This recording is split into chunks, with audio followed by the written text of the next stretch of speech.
खबरों के आगे और पीछे बहुत कुछ होता है और इस आगे पीछे के बीच जो तमाम परतें होती हैं उसको एनालाइज कर कर आपके लिए हम लेकर आते हैं मिस्टर एनालाइजर। नमस्कार, मैं हूं अजय कुमार। आज जो प्रमुख मुद्दे आपके सामने हम प्रस्तुत करने जा रहे हैं उसमें हम आज बात करने जा रहे हैं। इस बार ऐसा लगता है कि प्रधानमंत्री नरेंद्र मोदी, जिनका नाम हम एम से शुरू करते हैं, उन्होंने एम फैक्टर पर जबरदस्त जोर दिया है। दूसरे फेज के मतदान के दौरान ये 4M क्या है, जिसकी वजह से आज विपक्ष वाकई में तिलमिलाता हुआ दिखाई दे रहा है। फिर हम बात करेंगे सेकेंड फेज की, जहां 89 सीट्स पर मतदान होने हैं 26 तारीख को, लेकिन इसमें कर्नाटक और महाराष्ट्र, इन दो राज्यों की बड़ी भूमिका होने जा रही है। इन दोनों राज्यों में भारतीय जनता पार्टी अपने आप को कहां खड़ा पाती है, कहां कहां चुनौतियां हैं और उसके साथ साथ विपक्ष अपने समीकरणों को कैसे साध रहा है, इसे समझाने की हम आपके सामने कोशिश करेंगे। और फिर बात करेंगे कैसे चुनाव प्रचार के थमने से ठीक पहले जय हनुमान ने हनुमान जयंती के मौके पर जीत की गारंटी उन तमाम राजनेताओं को दे दी है जो आज हनुमान जी के नाम के साथ अपनी राजनीति की दुकान को भी चमकाने की पूरी कोशिश कर रहे हैं। यहां तक कि तिहाड़ जेल में बंद दिल्ली के मुख्यमंत्री अरविंद केजरीवाल, जो कि अपने शुगर कंट्रोल की बातें कर रहे हैं, उन्हें इंसुलिन भी मिला तो हनुमान जयंती के दिन शायद हनुमान चालीसा का ही उनका पाठ आज काम आ रहा है। और इसके साथ साथ बात करेंगे हम क्या अपने देश को कूड़े का ढेर बना रहे हैं।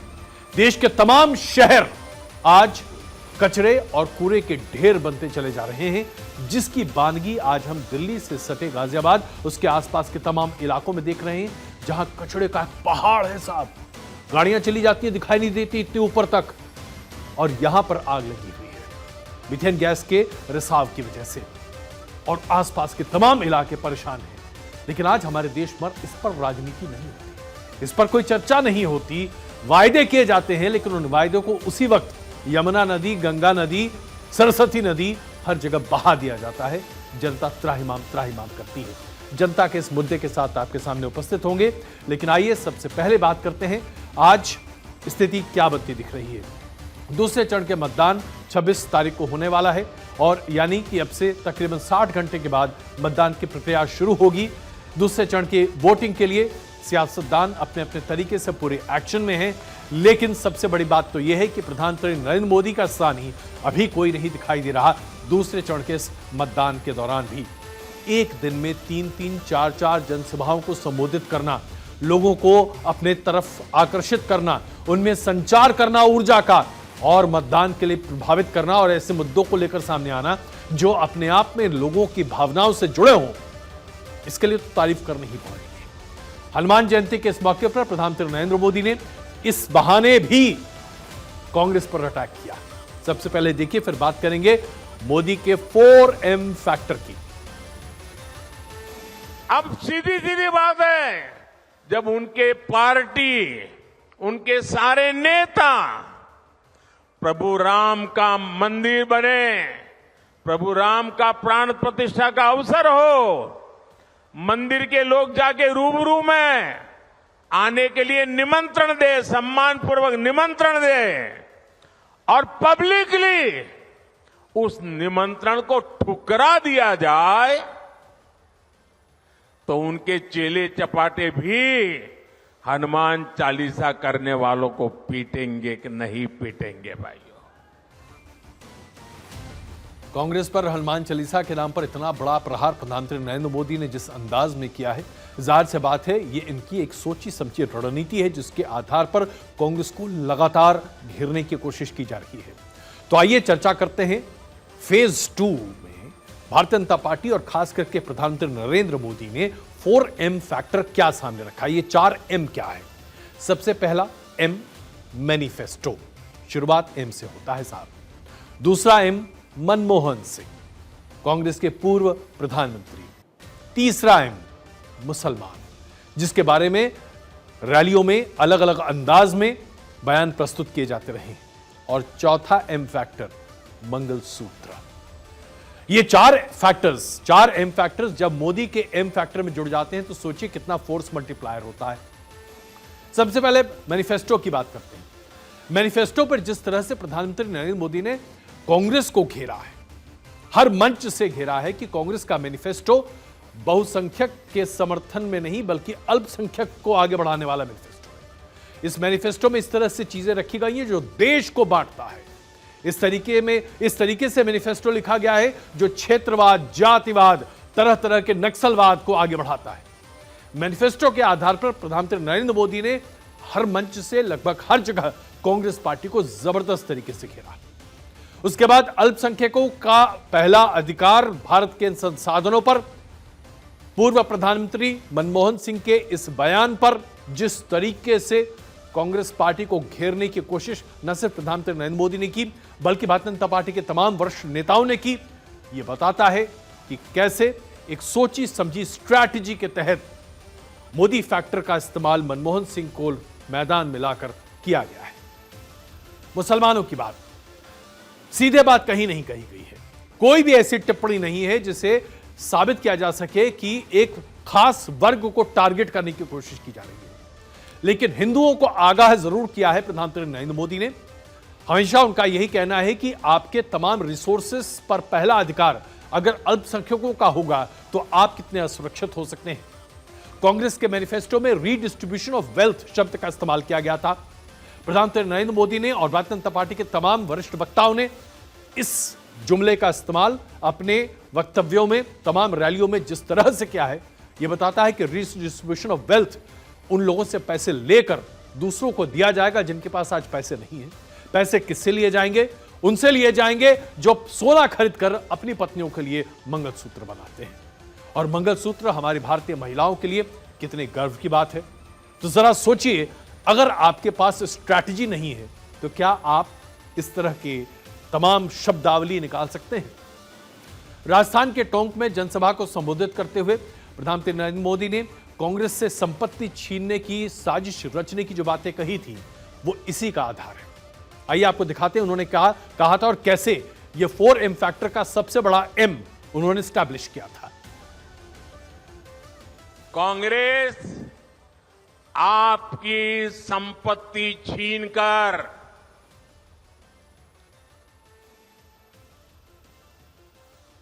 उनके खास लोगों को बांटने की गहरी साजिश रचकर बैठी है। 2-3 दिन पहले मैंने कांग्रेस की इस वोट बैंक की राजनीति, तुष्टीकरण की राजनीति का पर्दाफाश किया था। इससे कांग्रेस और उसको सिस्टम में उनको इतनी मिर्ची लगी है कि वो हर तरफ गालियां देने में टूट पड़े। जो आए वो मोदी को गाली दे रहा है। और आप माने या ना माने, प्रधानमंत्री नरेंद्र मोदी के वक्तव्यों पर जब कांग्रेस या अन्य विपक्षी पार्टियां प्रतिक्रिया देते हुए एक आक्रामक रुख इख्तियार करते हैं तो आमतौर पर इसका फायदा भारतीय जनता पार्टी और प्रधानमंत्री नरेंद्र मोदी को ही होता है। और वो इसलिए क्योंकि जनता का समर्थन फिर प्रधानमंत्री नरेंद्र मोदी के लिए खुलकर सामने आता है। अल्पसंख्यक तुष्टीकरण को लेकर प्रधानमंत्री नरेंद्र मोदी ने जिस तरह से कांग्रेस और विपक्षी पार्टियों को घेरा है, उससे एक बात स्पष्ट हो गई कि जो वोट का पोलराइजेशन होता है आमतौर पर, उसके लिए कम से कम हिंदू मत एक साथ होता दिखे, जिसे भारतीय जनता पार्टी मानती है कि वो उसका वोट बैंक है। अगर ये रणनीति जमीन पर उतनी ही सफल होती है 89 सीट्स के लोकसभा के चुनाव में फेज 2 में, तो 102 सीटों के फेज 1 के लोकसभा के चुनाव में जो फायदा मिला था उससे कहीं ज्यादा फायदा अब भारतीय जनता पार्टी अपने इस 4M फैक्टर से सामने लेकर आ रही। 4M फैक्टर में जहां मैनिफेस्टो, मनमोहन सिंह, मुसलमान और मंगलसूत्र को रखा गया, वहां इस बात पर आप ध्यान दीजिए कि महिलाओं को भी साधने की पूरी कोशिश की गई है। और इसमें कोई दो राय नहीं है कि 2014 के बाद से देश के विभिन्न राज्यों और 2019 के लोकसभा के चुनाव में अगर कोई एक वोट बैंक प्रधानमंत्री नरेंद्र मोदी के नाम पर वोट करता हुआ दिखाई देता है, बाहर निकलता है, तो वो है महिलाएं। उनकी बढ़ी हुई भागीदारी भारतीय जनता पार्टी के लिए हमेशा बोनस के तौर पर काम करती रही है साहब।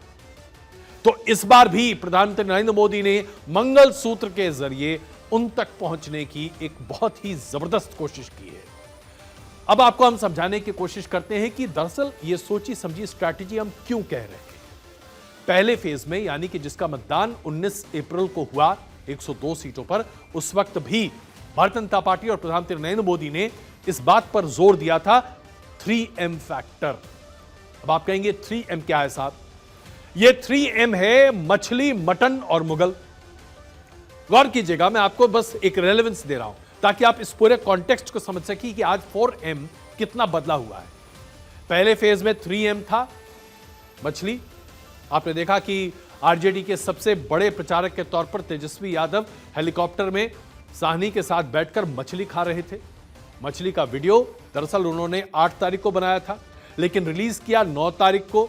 9 तारीख से नवरात्र शुरू हो गए थे और मछली का यह वीडियो जबरदस्त तरीके से वायरल हुआ और इस पर एक तरह से वोट जनमत आकर्षित होने की बात हुई। यहीं से बात निकलकर मटन तक आ गई। कई लोगों ने मटन की थाली ट्वीट कर दी और कहा गया कि नवरात्र के मौके पर मछली और मटन खाने का क्या मतलब है साहब? आप जन भावनाओं को भड़का रहे हैं। इसका पूरा फायदा मिला होगा। और उसके साथ साथ मुगलिया सल्तनत और मुगलिया शासन का भी जिक्र किया गया और मुगल के नाम पर भी उस वोट बैंक को एकत्रित करने की कोशिश की गई, जिस वोट बैंक से भारतीय जनता पार्टी को काफी उम्मीदें हैं। तो कुल मिलाकर यह 3M फैक्टर बहुत बड़े पैमाने पर भारतीय जनता पार्टी के समर्थन में काम करता हुआ दिखाई दिया। इससे एक बात साबित हो गई कि जब पहले फेज में 3M फैक्टर था, तो दूसरे फेज में गियर बदलते हुए प्रधानमंत्री नरेंद्र मोदी ने 4M फैक्टर रखा और यह 4M पहले के 3M से बिल्कुल अलग थे। यानी कि हर स्टेज में, हर फेज में एक सोची समझी स्ट्रैटेजी है। इस बात को प्रमाणित मैं इस बात से भी करता हूं कि अगर आप भारतीय जनता पार्टी के घोषणा पत्र को देखें, शपथ पत्र को देखें, तो उसमें क्या लिखा गया है। कांग्रेस ने उसे न्याय पत्र का नाम दिया था और कांग्रेस के न्याय पत्र में जिस तरह की बातें लिखी गई थी उस पर अब जरा जोर देते हैं। कांग्रेस ने अपने न्याय पत्र में पेज नंबर 7 पर लिखा, अल्पसंख्यक के कॉलम में, कि भारत के इतिहास और लोकतांत्रिक परंपराओं को समझते हुए कांग्रेस का मानना है कि तानाशाही या बहुसंख्यकवाद के लिए देश में कोई जगह नहीं है। यह कांग्रेस के मैनिफेस्टो में लिखा हुआ था साहब। बहुसंख्यकवाद का मतलब क्या निकल कर आता है, कोई समझा दे। जाहिर सी बात है, बहुसंख्यकवाद एक पर्यायवाची शब्द इस्तेमाल किया गया हिंदुत्व के लिए या हिंदूवादी संस्कृति के लिए।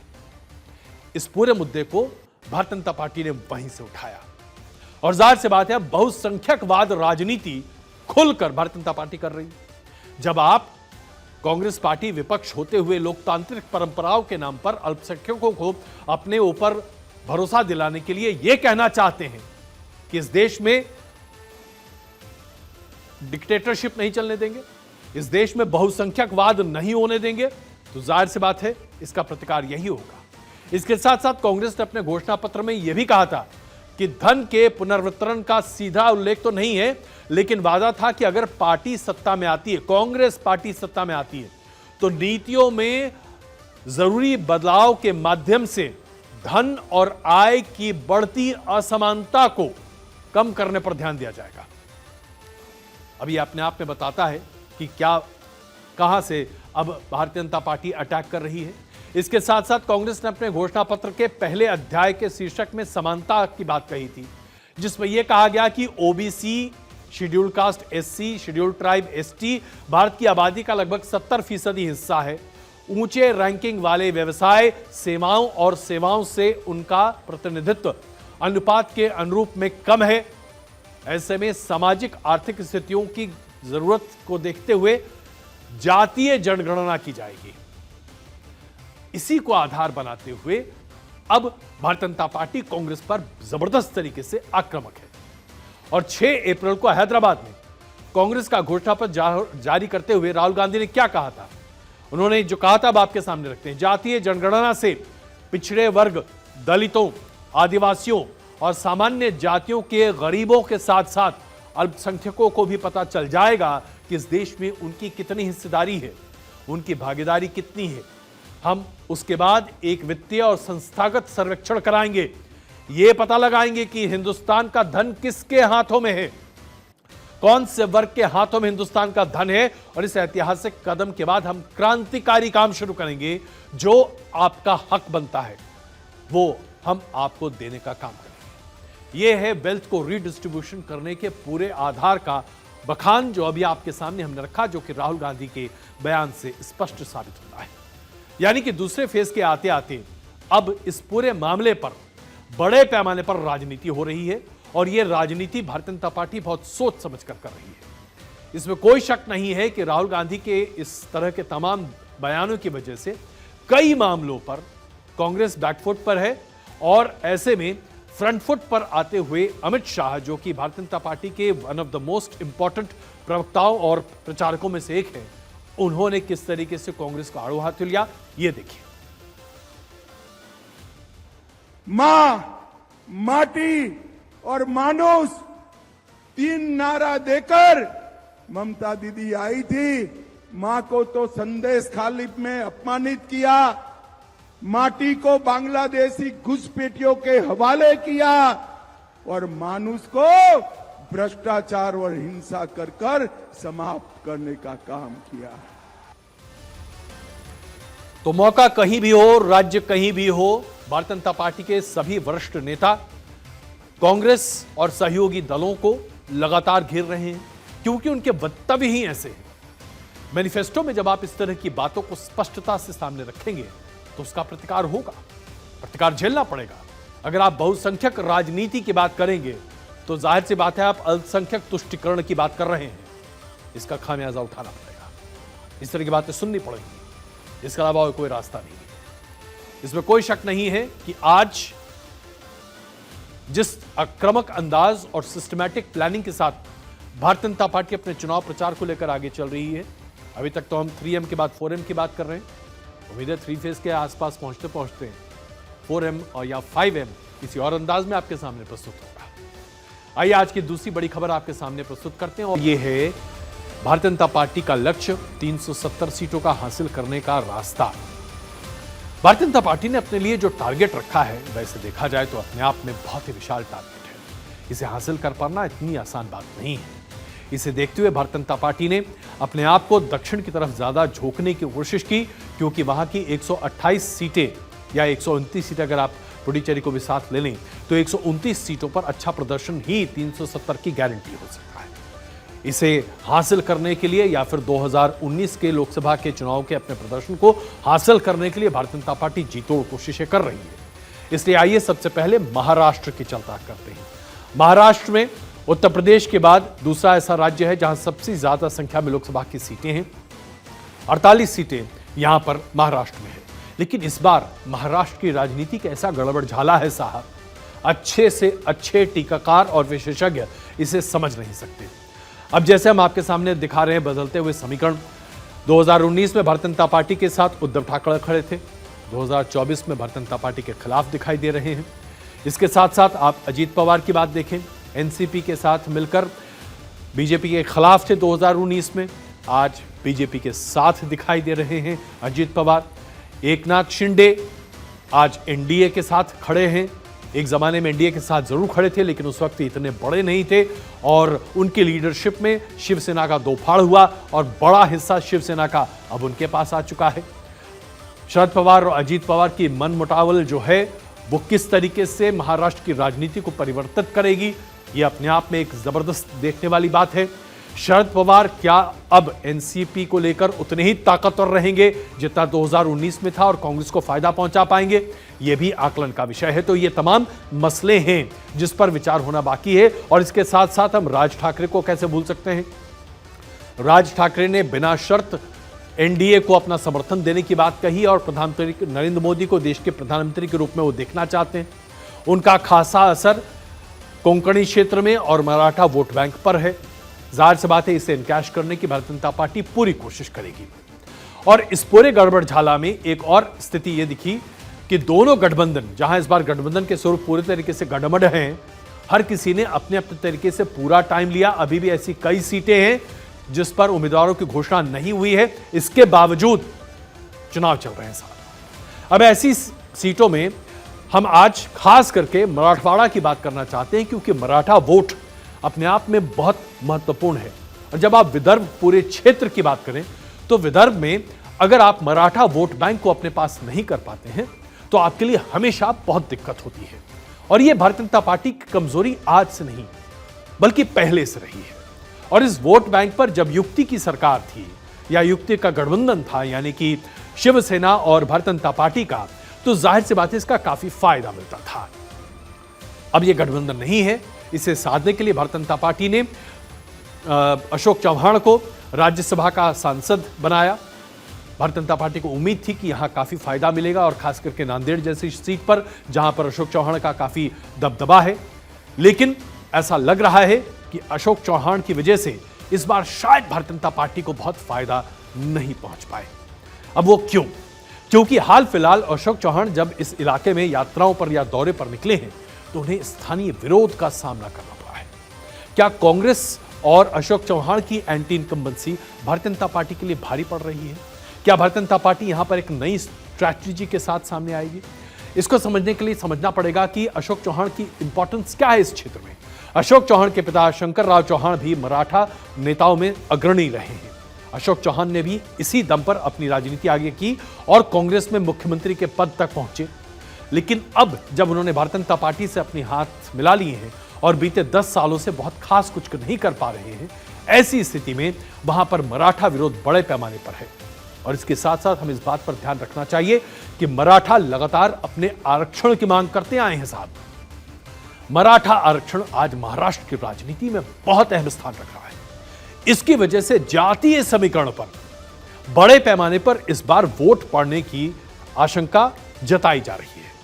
और अगर पूरे मराठवाड़ा में यह बात बाहर निकलकर आ जाती है कि जातीय आधार पर ही मतदान होंगे तो इसका बड़ा खामियाजा कांग्रेस नहीं बल्कि भारतीय जनता पार्टी को उठाना पड़ सकता है।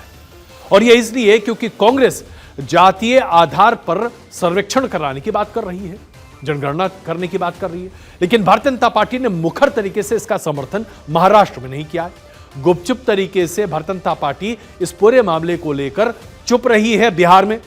ऐसी स्थिति में अजीत पवार, जो कि भारतीय जनता पार्टी के साथ खड़े हैं और एनसीपी के प्रमुख नेता रहे हैं और आज अपनी पार्टी को तोड़कर आज बीजेपी के साथ हैं, उन्होंने महाराष्ट्र में जातीय जनगणना का समर्थन कर इसकी मांग भी उठा दी है। यानी कि इस एंगल को भी भारतीय जनता पार्टी साधने की कोशिश कर रही है जो उसके खिलाफ जाता हुआ दिखाई दे रहा था। तो जो घोषणा पत्र अजीत पवार की पार्टी ने जारी किया है उसमें जातीय सर्वे कराने का वायदा किया गया है। इसके आधार पर मराठा आरक्षण को भी साधने की कोशिश की जा रही है। और उप मुख्यमंत्री अजीत पवार जातीय गणना का इसलिए समर्थन कर रहे हैं क्योंकि उन्हें पता है कि इसी के आधार पर वो वोट बैंक ला सकते हैं। इसके साथ साथ अजीत पवार शुगर बेल्ट की राजनीति में भी शरद पवार की पकड़ को कमजोर करने की कोशिश कर रहे हैं, जो कि भारतीय जनता पार्टी के हक में जा सकता है। लेकिन क्या वो ऐसा कर पाएंगे, ये अपने आप में एक बहुत बड़ा मसला बनता हुआ दिखाई दे रहा है। तो आइए अब जरा आपको 2019 के कुछ आंकड़े दिखाते हैं जिसके आधार पर हम इस चीज को और अच्छे तरीके से समझ सकते हैं। 2019 के लोकसभा चुनाव में भारतीय जनता पार्टी को 25 में से 23 सीटों पर जीत मिली थी। 25 सीटों पर ही भारतीय जनता पार्टी ने यहां पर अपने उम्मीदवार खड़े किए थे, जबकि कुल सीटें राज्य में 48 हैं और भारतीय जनता पार्टी को 27.84% वोट शेयर मिला था। शिवसेना ने 23 उम्मीदवार खड़े किए थे, 18 पर जीत मिली थी, 23.5% वोट शेयर था। एनसीपी ने 19 उम्मीदवार खड़े किए थे, 4 सीटों पर जीत मिली थी, 15.66% वोट शेयर था।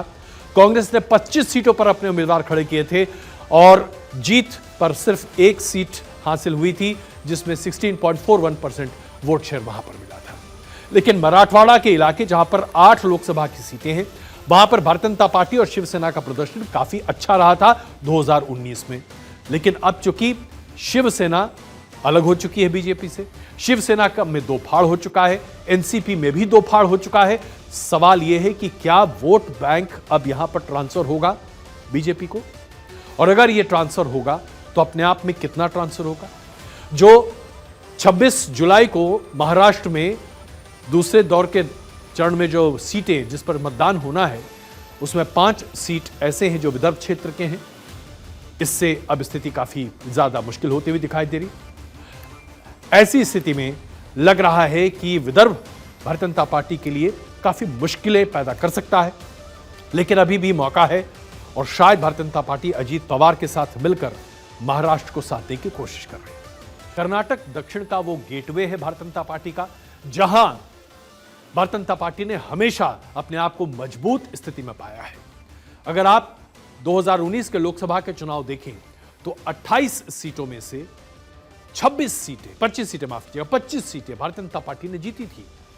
ऐसे में इस दूसरे चरण में, जो कि 26 जुलाई को जिसके मतदान होने हैं, वहां पर 14 सीटों पर मतदान होने हैं और तीसरे चरण के मतदान के दौरान 14 सीटों पर मतदान होंगे। अब 2019 का आंकड़ा मैं आपके सामने प्रस्तुत कर चुका हूं। 25 सीटें भारतीय जनता पार्टी यहां पर जीती थी। कर्नाटक में जो स्थिति है वो कुछ इस तरीके से है। कर्नाटक में भारतीय जनता पार्टी ने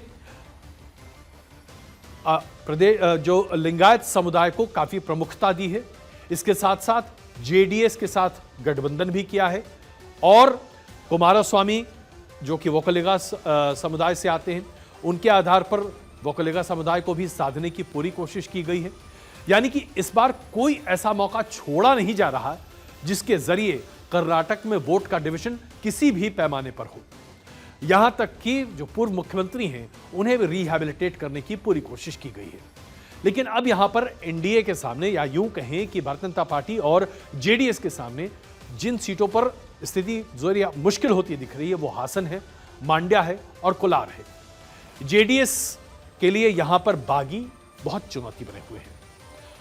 10 सांसद भारतीय जनता पार्टी के ऐसे हैं जिनका टिकट कर्नाटक में काटा जा चुका है, जिसकी वजह से यहां पर भितरगात की बात निकल कर आ रही है। ऐसी स्थिति में जो सबसे बड़ी चुनौती आज कांग्रेस को झेलनी पड़ रही, माफ कीजिएगा, भारतीय जनता पार्टी को झेलनी पड़ रही है, वो कांग्रेस की वेलफेयर स्कीम्स है। वेलफेयर स्कीम्स जो राज्य सरकार अभी लॉन्च कर चुकी है, कांग्रेस की वहां पर सरकार है, और इन वेलफेयर स्कीम से जो जनता को लाभ हो रहा है उसके जरिए कांग्रेस लोगों तक ये संदेश पहुंचाने की कोशिश कर रही है कि भारतीय जनता पार्टी की अगुवाई की केंद्र सरकार की वेलफेयर स्कीम से जो आपको लाभ हो रहा है, जो लाभार्थी खड़े हो रहे हैं, उनसे कहीं ज्यादा लाभ हम आपको पहुंचा रहे हैं। और अगर हमारी सरकार केंद्र में बनती है तो जाहिर सी बात है आपको ज्यादा फायदा होगा। यानी कि लाभार्थी राजनीति यहां चरम पर है। तो सियासी राजनीति के साथ साथ लाभार्थी राजनीति भी कर्नाटक में चरम पर है और इसे जबरदस्त तरीके से कांग्रेस पार्टी झेल रही है और खेल भी रही है। 2019 के जो आंकड़े हैं वो अगर आपके सामने रखें तो इससे स्थिति और स्पष्ट हो जाती है। भारतीय जनता पार्टी को 2019 में 25 सीटें मिली थी, वोट शेयर था 51.75%। जेडीएस को एक सीट मिली थी 9.74% वोट शेयर के साथ। कांग्रेस को एक सीट मिली थी 32.11% वोट शेयर के पास। कांग्रेस का वोट शेयर विधानसभा के चुनाव में काफी अच्छा पड़ा था। इसके लिए आपको ये आंकड़े भी देखने पड़ेंगे। विधानसभा के चुनाव में 224 सीटों के कर्नाटक के विधानसभा के चुनाव में कांग्रेस ने 135 सीटें जीती, जिस पर उसे 42.88% का वोट शेयर मिला। भारतीय जनता पार्टी की सीटें घटी विधानसभा के चुनाव में 66 सीट ही जीत पाए, जो कि पिछले बार के मुकाबले 38 सीटें कम थी। वोट शेयर भी गिरकर 36% हो गया था। जेडीएस को माफ कीजिएगा 19 विधानसभा में जीत मिली और उनका वोट शेयर लगभग बराबर रहा था 13% के आसपास।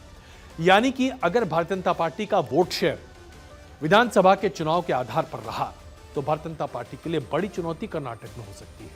वेलफेयर पॉलिटिक्स या लाभार्थी पॉलिटिक्स में अगर कांग्रेस अपने आप को ज्यादा अच्छे तरीके से प्रकट कर पाई जनता के बीच में, तो यहां पर भारतीय जनता पार्टी के लिए मुश्किल आ सकती है।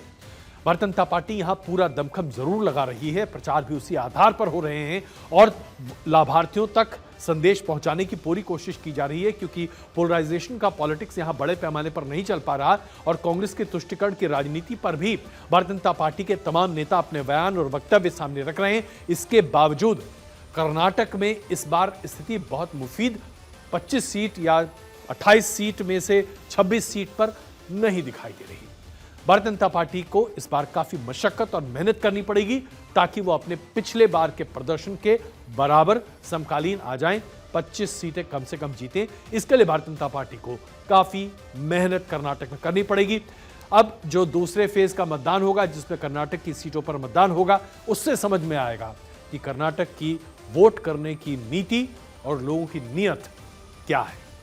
आज हनुमान जयंती है। इस मौके पर हर हनुमान भक्त अपने आप को उस अंदाज में प्रस्तुत करता है और कहीं से भी निकली। आज मैं रास्ते में आ रहा था तो हनुमान चालीसा का पाठ सुनते आ रहा था। जय हनुमान ज्ञान गुण सागर, जय कपीस त्रिलोक उजागर, रामदूत अतुलित बंधामा अंजनी पुत्र पवन सुत नामा, रोंगटे खड़े हो जाते हैं साहब। लेकिन कुछ ऐसे लोग भी हैं जिनके लिए आज हनुमान जयंती बहुत शुभ संकेत लेकर नहीं आ रही है, जिनमें से एक हनुमान भक्त हैं अरविंद केजरीवाल। उनके लिए जरा आज का दिन बहुत मुफीद नहीं है। लेकिन फिर भी जब हनुमान जयंती की बात सामने निकल कर आती है, रामदूत अतुलित बंधामा अंजनी पुत्र पवन सुत नामा, कुमति निवार सुमति के संगी। चलिए सबसे पहले इसी पर चर्चा करते हैं। कुमति निवार सुमति के संगी, कुमति कहां निभर रही है? आज सुमति के साथ राजनीति कर कौन रहा है? क्या वाकई में राजनीति का वही स्तर है जब हनुमान जी की चालीसा के मौके पर, हम हनुमान जयंती के मौके पर इस तरह की बातें करते हैं, तो क्या हम तर्क संगत, धर्म संगत राजनीति को अपने आसपास चलता हुआ देख रहे हैं? देखिए, यह अजब से विडंबना है कि हनुमान भक्त के तौर पर अपने आप को प्रस्तुत करने वाले दिल्ली के मुख्यमंत्री अरविंद केजरीवाल आज भी मुख्यमंत्री हैं, लेकिन जेल की सलाखों के पीछे हैं। और जाहिर सी बात है, वो हनुमान जयंती के मौके पर अपने संदेश को तो नहीं भेज पाए, लेकिन दिल्ली में उनके पार्टी के स्वास्थ्य मंत्री ने शोभा यात्रा निकाली। सौरभ भारद्वाज ने हाथ में गदा लिए हुए थे और हर तरीके से ये साबित करने की कोशिश कर रहे थे कि पूरी पार्टी, आम आदमी पार्टी, कितने बड़े पैमाने पर हनुमान भक्त है। यानी कि राजनीति एक ऐसी कला हो गई है जिसमें हर मौके का फायदा किसी न किसी तरीके से लोग उठा ही लेते हैं। अब इसमें क्या कहूं, कुमति निवार सुमति के संगी। अब किसके संग सुमति है और किसकी कुमति निवर रही है, यह कह पाना अपने आप में बड़ा ही मुश्किल है। लेकिन इस हनुमान जयंती पर भी हमारे देश में जबरदस्त तरीके से राजनीति हो रही है। दिल्ली में हुई, गुजरात में, पंजाब में, हरियाणा में जगह जगह पर रैलियां निकली गईं और इस आधार पर राजनीतिक दलों ने अपनी अपनी संजीवनी बटोरने की पूरी कोशिश की है। तो आम आदमी पार्टी का कहना है कि अरविंद केजरीवाल बहुत बुरी तरीके से, उनकी स्थिति खराब होती दिखाई दे रही है, उनके स्वास्थ्य का ख्याल नहीं रखा जा रहा है, हनुमान भक्त को उनका ड्यू नहीं दिया जा रहा है और ऐसे में उन्हें प्राइवेट डॉक्टर्स से मिलने नहीं दिया जा रहा। लेकिन आज प्रशासन ने उनकी बात सुन ली। हनुमान जयंती के मौके पर इंसुलिन उन्हें मुहैया करा दिया गया है। तो जाहिर सी बात है, तिहाड़ प्रशासन ने हनुमान जयंती के मौके पर हनुमान भक्त को कुछ न कुछ फायदा जरूर पहुंचा दिया। लेकिन हाँ, उनके खान पान को लेकर, तरह तरह की चीज़ों को लेकर जो उनकी मांगे हैं, उसको लेकर अलग अलग तरीके से बातें सामने आ रही हैं। राजनीति के अखाड़े में इन बातों को सामने रखकर तरह तरह से बयानबाजी की जा रही है। ऐसे मौके पर तिहाड़ जेल के डीजी ने जेल मैनुअल का हवाला देते हुए यह बात कही है कि अब अरविंद केजरीवाल को पहली बार इंसुलिन मुहैया कराया गया है, तो आम आदमी पार्टी अब इसे हनुमान जयंती से जोड़ रही है। न सिर्फ हनुमान जयंती की बात अभी हमने आपको बताया कि अरविंद केजरीवाल कर रहे हैं, बल्कि हनुमान जयंती के इस मौके पर देश के वरिष्ठ नेता भी आज अपनी बातों को मुखर तरीके से कह रहे हैं। जैसे कि प्रधानमंत्री नरेंद्र मोदी की बात कर लें। प्रधानमंत्री नरेंद्र मोदी ने राजस्थान के टोंक में हनुमान चालीसा को जिस अंदाज में सामने रखा और जिस अंदाज में उन्होंने इसका इस्तेमाल करते हुए कांग्रेस पर प्रहार किया, वो अपने आप में देखने योग्य है। ये कांग्रेस की कर्नाटका की सरकार का काम देखिए।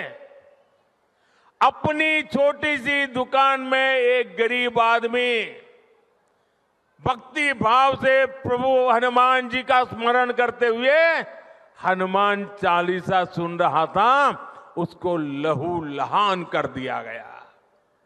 आप कल्पना कर सकते हैं, कांग्रेस के राज में हनुमान चालीसा सुनना भी गुनाह हो जाता है। जाहिर सी बात है, कांग्रेस के ऊपर जिस तरह से हमलावर रहे प्रधानमंत्री नरेंद्र मोदी और मौका हनुमान जयंती का, ये अपने आप में बहुत दीगर है। अगर आप ये सोच रहे हैं कि 2024 के लोकसभा के चुनाव में बजरंग बली ने पहली बार एंट्री ली है, तो जनाब आप सिरे से गलत है। भारतीय राजनीति में बजरंग बली की उपस्थिति बहुत पहले से रही है और भारत की राजनीति की दिशा दशा उनके आसपास अच्छे खासी घूमती रही है। जैसे कि 6 अप्रैल 2024 को भारतीय जनता पार्टी ने अपना 44वां स्थापना दिवस मनाया। इस दौरान प्रधानमंत्री मोदी ने कहा था कि भारत भी हनुमान की तरह 2014 में अपनी पूरी ताकत का अंदाजा उसे नहीं था और अब भारत को हनुमान जी की तर्ज पर इस बात का अंदाजा हो गया है कि वो कितनी बड़ी छलांग लगा सकता है। याद कीजिए ये संदर्भ कहां से है। हनुमान जी को इस बात का इल्म ही नहीं था कि वो एक छलांग में भारत के दक्षिणी कोर से श्रीलंका पहुंच सकते हैं और इसे याद दिलाया किसने? राम जी ने। राहुल गांधी ने भी हनुमान मंदिर में पूजा की थी। उसके बाद 2024 के चुनावी यात्रा को उन्होंने शुरू किया था, अपनी भारत न्याय यात्रा की शुरुआत की थी। दिल्ली के मुख्यमंत्री अरविंद केजरीवाल एक टीवी इंटरव्यू में मेरी ही तरह हनुमान चालीसा का पाठ कर यह साबित कर रहे थे कि वो हनुमान के कितने बड़े भक्त हैं। 2018 में योगी आदित्यनाथ ने राजस्थान की एक चुनावी सभा में कहा था, हमें बजरंग बली का संकल्प लेना चाहिए। उनका संकल्प था कि वे तब तक नहीं रुकते थे जब तक राम का काम पूरा नहीं कर देते थे और उस वक्त राम का काम पूरा नहीं हुआ था। उत्तर प्रदेश में बंदरों की नसबंदी को लेकर भी मुद्दा बनाया गया था साहब, और अखिलेश यादव ने कहा था कि हिंदू मान्यताओं में बंदरों को हनुमान जी भी कहा जाता है। हनुमान को देखते हैं बीजेपी वाले नसबंदी करवा रहे हैं, इस तरह की बातें भी निकल कर आई थी। और 2022 में महाराष्ट्र में चुनाव के दौरान हनुमान चालीसा पर जबरदस्त बवाल मचा था। उस वक्त मुख्यमंत्री उद्धव ठाकरे के घर के बाहर निर्दलीय सांसद नवनीत राणा ने हनुमान चालीसा का पाठ कर अपने आप को स्थापित करने की कोशिश की थी और उन्होंने बलपूर्वक वहां से हटाया गया था। यानी कि भारतीय राजनीति में हनुमान जी के नाम पर आज नहीं बल्कि सालों साल से बस राजनीति ही होते चली आ रही है। तो ये अपने आप में बड़ा मसला है, लेकिन इसके साथ साथ एक ऐसी स्टोरी आपके सामने प्रस्तुत कर रहा हूं जो हम सबके दिल के करीब इसलिए होनी चाहिए क्योंकि वो तमाम लोग जो आज देश के विभिन्न शहरों में रहते हैं, आप सब लोगों के लिए ये चेतावनी है। चेतावनी है कि आज आप कूड़े के अंबार और ढेर पर बैठे हुए हैं। मैं एक आंकड़े से अपनी बात शुरू करना चाहता हूं। न्यूयॉर्क, टोक्यो, सिंगापुर, पूरा देश और यहां तक कि देश की राजधानी, उसके साथ साथ बीजिंग, फ्रांस में पेरिस, यूके में लंदन, इन तमाम देशों में, इन तमाम राजधानियों में जितना कचरा उत्पन्न किया जाता है वहां के लोगों के द्वारा, उसके मुकाबले आप जानते हैं दिल्ली और उसके आसपास के इलाके में कितना कचरा एक्स्ट्रा जमा होता है? 3000% ज्यादा। 3000% ज्यादा कचरा दिल्ली और दिल्ली के आसपास के इलाके में रहने वाले लोग हर दिन इकट्ठा कराते हैं दुनिया के किसी भी राजधानी के मुकाबले। इस पर क्या किसी को चर्चा नहीं करनी चाहिए थी? क्या वेस्ट डिस्पोजल हमारी चुनावी रणनीति और राजनीति का आधार नहीं होना चाहिए था? लेकिन आज क्या हो रहा है साहब? दिल्ली से सटे गाजियाबाद के बॉर्डर पर यह कचरे का अंबार है जो भी आप अपने स्क्रीन पर देख रहे हैं। कोई पहाड़ नहीं है साहब, यह कचरे का पहाड़ है और इस कचरे का पहाड़ में जबरदस्त तरीके से आग लगी हुई है। यह आग किसी ने लगाई नहीं है। जब कचरा सड़ने लगता है, गलने लगता है, तो उससे मीथेन गैस रिलीज होता है। मीथेन गैस हाईली कंबस्टिबल होता है, तुरंत आग लग जाती है और इससे जो आग लगती है उसे बुझा पाना किसी भी दमकल या प्रणाली के लिए बहुत मुश्किल होता है। ये दो तस्वीरें आप देखिए, आपके सामने है। बुढ़ाड़ी जो कि गुरुग्राम का है और हम आपको गाजीपुर की स्थिति तो दिखाई रही दिल्ली से सटे इलाके की। तो ये जो गैस निकलता है, इसका जो रिसाव होता है, ये आग जलाता है और उसके बाद जो धुआं निकलता है वो प्रदूषण ही नहीं बल्कि जहरीले गैस को आसपास सब लोगों के फेफड़ों में भेजता है। ये दो तस्वीरें बयां कर रही हैं कि चाहे आप दिल्ली की बात करें, चाहे आप गुड़गांव की बात करें, चाहे आप नवेड़ा की बात करें या नोएडा जिसको हम कहते हैं। नवेड़ा इसलिए कहते हैं क्योंकि यहां पे सब लोग नवेड़ा नवेड़ा बोलते हैं। यही हाल दिल्ली का नहीं है। मुंबई में यही चले जाइए, कचरे का ढेर है साहब। चेन्नई चले जाइए, कचरे का ढेर है साहब। बेंगलुरु में समझ में नहीं आता वेस्ट डिस्पोजल कहां से किया जाए। उत्तर प्रदेश के लखनऊ में भी यही हाल है। पूरे देश में there is no policy, complete policy paralysis है आज हमारे देश में कचरे को डिस्पोजल, वेस्ट के डिस्पोजल के नाम पर। इस पूरे मामले पर गौर करने वाली बात यह है कि जो गाजियाबाद का जो लैंडफिल हम आपको दिखा रहे हैं, ये 1984 से यहां पर 70 एकड़ की जमीन लेकर कचरा जमा करना शुरू किया गया। आज कुतुब मीनार की ऊंचाई के बराबर यहां पर कचरा जमा है। इसे खत्म करने की कोशिश की जा रही है, इसे रिलोकेट करने की कोशिश की जा रही है, लेकिन इसका टाइम दिया गया है 2026 तक। और इस पूरी चीज को खत्म करने का वायदा किसने किया था? दिल्ली की आम आदमी पार्टी की सरकार ने कहा था कि हम दिल्ली को कचरा मुक्त कर देंगे। अभी तक आम आदमी पार्टी के किसी प्रवक्ता ने किसी भी डिबेट शो में, टीवी पर या कहीं पर भी दिल्ली में कचरे की बात कही है आपके सामने? नहीं कही होगी। इससे जो गैस रिसाव हो रहा है वो अपने आप में बता रहा है कि कितने बड़े पैमाने पर दिल्ली वालों की स्थिति बहुत ही बृहत होती जा रही है। आप जरा सोचिए, जो आंकड़े अभी सामने आ रहे हैं, दिल्ली म्युनिसिपल कॉर्पोरेशन ने कहा है कि बीते 5 साल में 46 मीट्रिक टन कचरा यहां पर हटाया गया है गाजीपुर से, और अभी 84 मीट्रिक टन कचरा बचा हुआ है साहब। यानी कि 140-50 मीट्रिक टन कचरा यहां पर जमा था। क्या यह सिर्फ और सिर्फ दिल्ली सरकार की जिम्मेदारी है? जाहिर सी बात है, इसमें केंद्र सरकार को भी सक्रिय भूमिका निभानी चाहिए कि भाई कचरा वेस्ट डिस्पोजेबल एक बहुत ही जबरदस्त मुद्दा है। दुनिया के किसी देश में चले जाइए, हर जगह वेस्ट सेग्रीगेशन होता है, उसके आधार पर चीजों को अमली जामा पहनाया जाता है। किचन का वेस्ट एक जगह रखा जाता है, सॉलिड वेस्ट एक जगह रखा जाता है, प्लास्टिक वेस्ट एक जगह रखा जाता है और उसे अलग अलग तरीके से डिस्पोज किया जाता है। लेकिन हमारे यहां तमाम नीतियां होते हुए भी पहले तो लोग इसका पालन नहीं करते हैं और दूसरे सरकार इसे पालन करने में पीछे रहती है। और कभी भी सरकारों ने इस पर ध्यान दिया ही नहीं। तमाम नीतियां बनती हैं, सब कुछ होता है, लेकिन ये राजनीतिक मुद्दा नहीं बनता। आज क्या दिल्ली में 7 लोकसभा की सीटों में कहीं यह मुद्दा है? कोई राजनेता यह बोलता दिखाई देता है किसी भी पॉलिटिकल पार्टी का कि कचरे को हम अगले 6 महीने में, 1 साल में खत्म कर देंगे? ऐसा नहीं दिखता। और कचरे से निकल रहे इस धुएं, इस आग और इस जलन से लोगों में क्या क्या बीमारी हो रही है। लोगों की आंखें खराब हो रही हैं, फेफड़े खराब हो रहे हैं, दमा हो रहा है लोगों को, उसके साथ साथ तरह तरह की डिजीजेस हो रही हैं, किडनी तक इफेक्ट करता है, क्योंकि ये जो हैवी मेटल्स है वो आपकी बॉडी में डाल रहा है, जिससे किडनी और आपके लिवर पर जबरदस्त तरीके से असर पड़ रहा है। आपकी पूरी जीवन शैली खत्म हो रही है, लेकिन कोई सुनने को तैयार नहीं है। सबसे बड़ी बात तो यह कि जो नॉजिएटिंग फीलिंग होती है उससे तरह तरह की एलर्जी होती है, गले की खराश और तरह तरह की सूजन, यहां तक कि दिमाग की सूजन होती है, ब्लड प्रेशर बढ़ जाता है। क्या हमारा हेल्थ हम सब लोग के लिए इंपॉर्टेंट नहीं है? क्या यह मुद्दा नहीं है जिस पर चुनाव होने चाहिए?